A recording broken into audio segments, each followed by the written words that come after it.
I've got some chocolates down in the tub it came in. I'm just going to drop some from above, sort of past the camera, and go from there. Really, mess around. I'm shooting at 500 frames per second, and f4, ISO 100. Ideally, in the real world, we need to be shooting at a thousandth of a second to get a really smooth thing. So I might just actually looks quite nice as it is. So anyway, what I'll do is I've pre-focused, I've set the camera up, it's on the tripod, it's looking straight down at the box, and basically it's got to push the middle button now, and now that clip is looping. So, you know, I can put my hand in front and nothing records actually until I push the movie button at the top here on top of the camera. At the moment it's just looping round and round and round and round through its memory, and then once I capture the moment I just push the button and it captures it. If I have my hands full, like I'm going to have in a minute, with 2 lots of chocolate, I can't push the start button, and by the time I've done that and positioned myself and dropped the chocolates, I've missed the moment.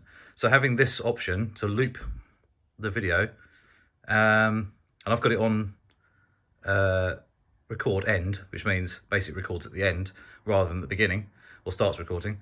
You can have record half as well, which means you only uses half your memory, which means it'll be faster to buffer, but obviously you get half the amount of time. So I'm utilising the full amount of time here, so I've got time to actually drop things and then push the record button once everything's sort of settled down. So I'm just going to do that now. You'll see I put the phone camera, this is where phone cameras come into their own. I actually put the phone camera in the box of chocolates below the chocolates and then filmed up.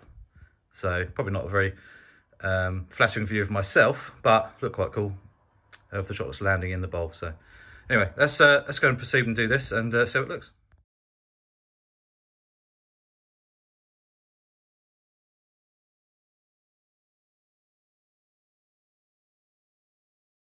As you can see there, they're falling, and now it's recording after I've pushed that record button, so we miss nothing. So look really cool. Simple, easy to do at home. Many things you can do. I'm going to do a bowl of cereal in a minute. So pouring some milk into some cereal, watching it slosh around a bit. Could look quite interesting. Just got to make sure you've got plenty of light. So here's the clip, just without any messing around. So obviously nothing's going to happen yet because I've pushed record at the end of the clip. And depending on how long things happen, there you go, starting to fall down.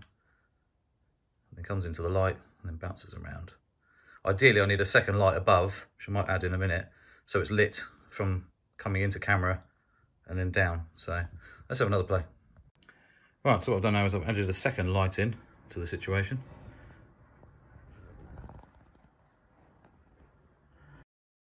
As you can see here, the left-hand clip is with only 1 light and the right-hand clip is with 2 lights. The right-hand clip, having the second light above, just literally lights the wrappers as they come into view, which makes all the difference. So utilising my iPhone 11 Pro, because it's so thin, and phones are, I can actually lay it underneath the chocolates and actually drop the chocolates down into the bowl and actually video it. Not the greatest idea possibly, but it just gives you another view on how it was done.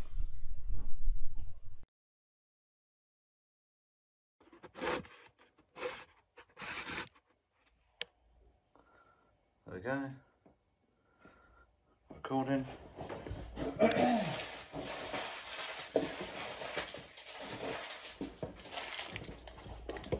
2 sides.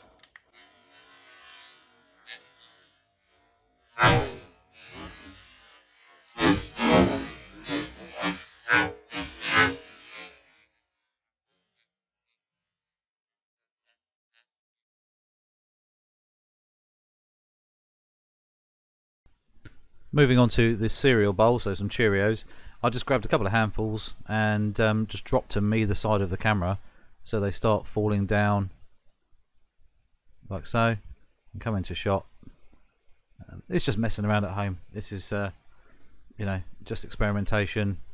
You know, it's just handy to have. You know, if you can do stuff like this for proper videos, if they're set up in somewhere that you could actually utilize it, you can. But for a little bit of practicing and, you know, messing about, and obviously for you guys to possibly learn from, it's always helpful to show how it can be done.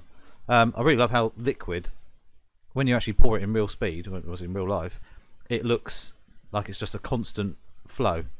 And then when you suddenly see, you know, from different angles as well, that how it's droplets and pulses of actually liquid rather than just a constant steady flow, it's actually not. So but yeah, interesting stuff.